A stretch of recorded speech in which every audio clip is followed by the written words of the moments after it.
What's going on, guys? B Flatten here with a brand new kind of video. This is kind of a controversial, I would say, video.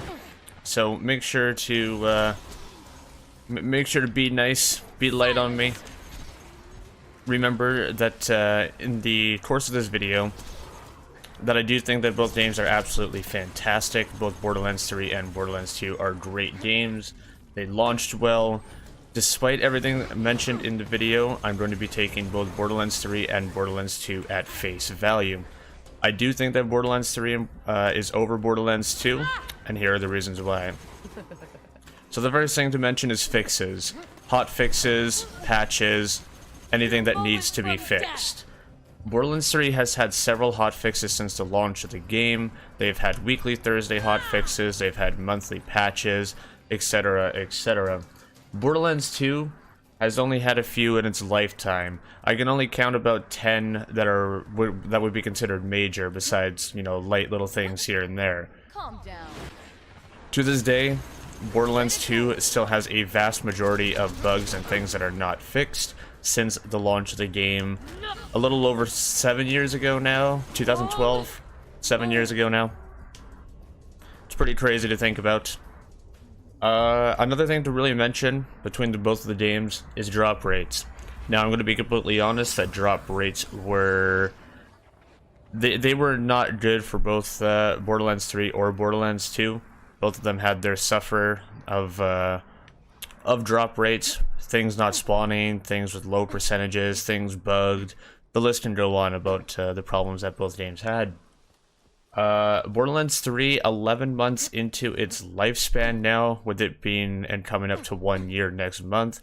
In 11 months, with the spread of the drop pools, with everything fixed, and everything now dropping properly, I think in an 11-month time period, they did a really good job fixing the drop rates very quickly. Listening to the community was a big help for them, and a big plus for Borderlands 3 and its future. Borderlands 2... some of the mentionable things, it took them years to fix. It took them completely and utterly a long-ass time to end up finding the fixes and being able to fix them properly. Some of the mentionable ones were the Unkempt Herald. It only had a 5% chance to drop at launch. Doc Mercy wasn't dropping the Infinity at its intention. It only had about a 5% chance to drop at launch. And also, Bull did not have the fastball in his source for the same amount of time. A little over 3 years, some of them were about 4 years as well. So scaling, we gotta go to scaling now. Both games, not even just both games between 3 and 2, every Borderlands game had a really bad problem with scaling upon the launch of the game. Borderlands and scaling just don't really seem to go hand in hand and go along together. They're kind of just... It's just not a thing. It's always been a problem. The biggest ones noteworthy in Borderlands 2 that I can think of off the top of my head are Deathtrap in its entirety. So Deathtrap did not have late game scaling at all. It doesn't matter what kind of build you did. If someone sneezed on Deathtrap, Deathtrap was dead. That's just how it worked. Deathtrap didn't really have anything going for Deathtrap. Meaning that Gage as a character didn't really have an action skill. The only exception to this is if you're a speedrunner. If you're a speedrunner, you're probably going to dislike this video right when I said that line right there. Because of one thing. It's known as the buck up glitch. So the buck up glitch made it so that Deathtrap was always locked in animation, and that animation is to regenerate your shields. Speedrunners would often use this trick and this glitch to help them in their speedrun so that they can use Gage to essentially turn off their monitor and kill everything. You just you shoot with the ricochet skill, you have a B shield, and you always have your shields regenerating with your B shield so it never empties, and essentially everything dies very, very quickly in mobbing and bossing situations. Very, very easy, but it was a non-intentional glitch. Krieg melee scaling. Krieg and his melee scaling in OP did not happen. The only way that this was fixed, and we're going to get into that a little bit later on, is a UCP. the unofficial community patch. This was only released on PC as consoles were unable to have this, but a UCP was the only way that this got fixed. Slag and the B as band-aids. As you can see, I'm using Maya, I'm using the Florentine, which is Slag. I'm also using a B shield because hashtag overpowered. But Slag and the B shield, not only just for Maya, but for every character in general, it was a band-aid over top of scaling instead of actually fixing scaling. You needed Slag on pretty much every build. I wouldn't say it's exactly required or mandatory, but it's heavily implied and it's heavily suggested and it's heavily forced down into your face, which railroaded a lot of builds. Things like the Grog Nozzle, the Pimpernel, the B Shield and Sandhawk, the list goes on. The biggest one in 3 coming to mind right now would probably be the Guardian Takedown. A lot of people had a lot of issues with the Guardian Takedown with the health scaling when it first launched in the game. Essentially, the health scaling was so high that on normal takedown M10, it was 8 times their normal HP, and if it was on true takedown scaled to 4 players, on M10, it was 16 times their natural health for a regular, singular mob. This was very, very difficult, and everything was a tank. You needed like a cut purse launch pad in order just to regen your ammo at a decently healthy rate. And the bosses, they also had this scaling and change as well, making this for a very difficult challenge. Now, I did end up completing it on the Guardian Takedown on launch. It was not easy. It was the hardest I've ever tried in a Borderlands game, which ended up seeing a nerf later on, a week later. The Guardian Takedown is now 50% off of its HP. It happened 7 days later.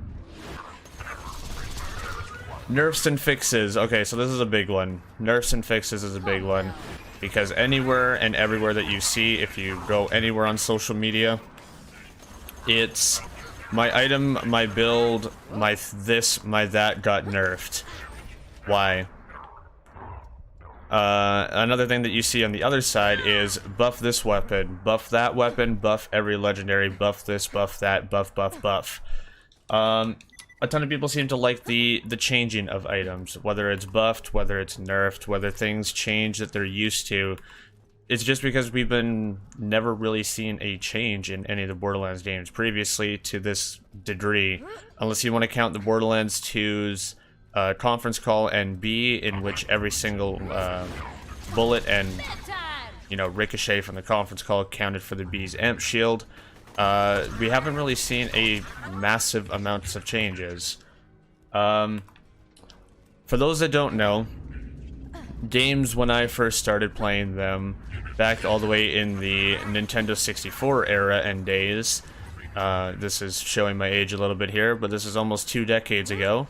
When games launched, they pushed out the games at vanilla rate. There was absolutely no opportunity to connect to the internet to hotfix, to change everything, and to change either game-breaking or non-game breaking things. Developers had the once it's out the door, it's out the door and there's no change in it kind of mindset. Borderlands 2 and previous games had that opportunity. With the Xbox 360, with your PlayStation 3, whichever you played it on, they had the opportunity to hotfix, but they didn't. It got to the point, and like I mentioned earlier, it got to the point where something called a UCP had to be launched. A UCP stands for the Unofficial Community Patch. It's basically a team of people who don't work for Gearbox, like community members, who program their own version / mod of the game, and they ended up doing all the changes that people wanted in the game. Things like melee creek scaling, quality of life stuffs like sliding, drop rates being fixed, things like that. It was a team of community members that did it, so big props to Shadow Evil, big props to Jim Raven on the pre-sequel. It was massive. We didn't really get that in any previous Borderlands game, and now we do. Now, on the topic of nerfs, I see this conversation happen daily, probably 50 times a day. So, the changing of items, both nerfs and buffs, is actually a very healthy thing for games, both PvP and PvE. Upon having these conversations, there's a lot of people, I don't want to say, like, not knowing, but I want to say misinformed, or just not as knowledge as, like a game developer would be. A lot of people say that, you know, game devs don't know what they're doing, etc., but they have a vision and they know what they're doing for the most part. It's a very healthy state to have items change. And the reason why it's a very healthy way to have items change is because if the same 5 things worked for an entire 7-year lifespan, the longevity of the game is going to be dying off very quickly unless there's mods, unless there's a ton of things to do. And Borderlands 2 did fine, by the way, on that. They did fine longevity-wise. However, it's a very normal and it's a very healthy thing for items to be changed in this sort of frequency. Both PvP and PvE. When you have this conversation, a lot of people say that, you know, it's PvE, why should you care about changes? Let people play the way that they want, and if you don't like it, you don't have to play that way. I understand, and I totally get people wanting to play the way that they want. However, nerfs and changes affect everybody, whether it's a glitch or whether it's intended, whether it's this or that. Not only is it, and this is where I'm going to get pretty bold here, not only is saying that PvE doesn't need fixes, not only is that a bad argument, it's probably the worst argument ever. It's extremely important and essential to realize that longevity of the game, it's important to make changes to the game in order for things to become new meta, things to be introduced as meta, things to be taken off meta that's been dominating and non-intentional or intentional. It's a very important thing to have. It's more important PvP wise, I can understand, because, you know, one thing will completely dominate the meta and destroy everybody in a player versus player kind of set. But no, it's actually just as important, if not more important, in PvE, because it strengthens the longevity of the game. So things like the Flacker early on, in say Borderlands 3's lifespan, the Flacker was a really dominating weapon, especially if you were Flak, because all the little explosions, they could all proc all of Flak's not only kill skills, but his crit skills if he was going invisible with fadeaway. It was like an infinite shotgun, it was infinite this, and the damage was also pretty high for it. A lot of people are saying buff the Flacker, but the Flacker is in a place where it needs to be. And it's actually a better Flacker version than Borderlands 2 ever had, because, you know, the fire rate was actually quite decent without having to, you know, swap weapons really quickly back and forth. Naturally on its own, its fire rate is pretty decent. But anyways, I think that's going to conclude my Borderlands 3 over Borderlands 2 video. I know I made a lot of points against Borderlands 2, but that's just because I'm just taking both games at face value and what I'm seeing. Both playing Borderlands 2 and Borderlands 3 since launch of the game for a very long period of time. I do enjoy both games. I should probably point that out again, as I said in the beginning of the video. Both games had a great launch. Both games were ahead of their time, graphically, playability, gameplay, everything. They were definitely ahead of their time, and there's no way you can ever bring that down. They both did really, really good. But if we're comparing 3 to 2, this is my video at face value, and I might not have explained everything completely properly, so if you have any things that I said that were confusing, let me know in the comments and I'll try to explain it a little bit better. I know that I might not have explained it in full or properly, and I would be happy to correct or fix anything. But I think this is what we're going to conclude with the video here is, guys. Thank you all so much for watching. I really do appreciate it. I hope that this was a helpful and informative video. I really do. If you guys did not know, I stream from a Tuesday to Saturday I like to do tips, I like to do tricks, guides, challenge runs, tutorials, anything and everything. Borderlands is what I do. My name is B Flatting, guys. I'm signing on out of here. Take care, all.